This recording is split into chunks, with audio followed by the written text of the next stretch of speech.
আজ থেকেই খেলা শুরু হয়ে যেত। আগামী দিনে আমরা আর কারো কাছে কোনো দাবি নিয়ে যাব না, আমরা সেই দাবিগুলো নিজেই বাস্তবায়ন করবো ইনশাআল্লাহ। আমরা সব ঐক্যবদ্ধ হয়ে যাব এবং রাষ্ট্রীয় ক্ষমতায় আমরা যাব। একই রচিত ফাঁসির ব্যবস্থা করতে হবে।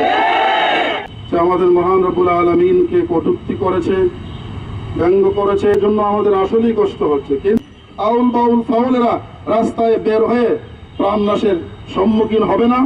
সিলেটের তৌহিদি জনতা যেইভাবে আমরা রাজপথে এসেছি, ততক্ষণ পর্যন্ত আমাদের কানে আসবে না এই কথা যে তার ফাঁসি কার্যকর হয়েছে, সমুচিত বিচার তার হয়েছে, ততক্ষণ পর্যন্ত কিন্তু আমরা রাস্তা ছাড়ছি না।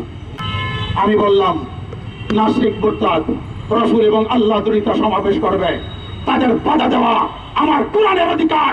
আপনাদের পারমিশন আমরা কখনো নিব না। স্থানীয় প্রশাসনকে জানিয়ে দিব, আপনারা চিনতে ভুল করেছেন।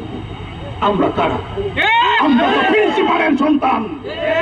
ওই সেই স্টেডিয়াম যেখানে হাউজি বাম্পারের আয়োজন করা হয়েছিল আজ থেকে 4 দশক পূর্বে, প্রিন্সিপাল হাবিব তখন যুবক ছিলেন।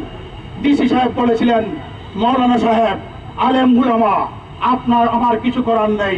ঢাকা সচিবালয় থেকে এই নির্দেশ এসেছে, সেখানে গান বাজনা চলবে। প্রিন্সিপাল হাবিব বলেছিলেন, আমাদের কাছে আসমান থেকে নির্দেশ এসেছে, তা চলতে পারে না। শাসনকে বলবো, আমাদের চিনতে পারেন নাই, মনে করেছেন প্রিন্সিপাল হাবিব নেই, কিন্তু তার সন্তানেরা আছে। সুস্পষ্ট ঘোষণা, কোরআনের বিরুদ্ধে চাটনকারীরা, নাস্তিক মুরতাদরা সিলেটের কোথাও দাঁড়াবে, আর আমরা তার প্রতিরোধের জন্য সমাবেশ করব। আল্লাহর নির্দেশে সমাবেশ করব, প্রশাসনের নির্দেশে তোয়াক্কা করব না। যখন লক্ষ কোটি মুসলমান থাকা অবস্থায় আমার আল্লাহ রব্বুল আলামিনকে গালি দিল, একজন মুসলমানের জন্য এর চেয়ে দুর্ভাগ্যের বিষয় আর কিছু হতে পারে না। এই আবুল সরকার বলল, আমার আল্লাহ সম্পর্কে এমন শব্দ চয়ন করেছে, একজন মানুষ সেই শব্দ বলতে পারে না। সরকার বাহাদুর গ্রেফতার করেছেন, শুধু গ্রেফতার শেষ নয়, যতক্ষণ পর্যন্ত তার ফাঁসি কার্যকর না হবে আমাদের বুকের আগুন নিভবে না। যারা আবুল সরকারের পক্ষে দাঁড়াবে তারা আল্লাহর শত্রু, রাসূলের শত্রু, মুসলমানদের শত্রু।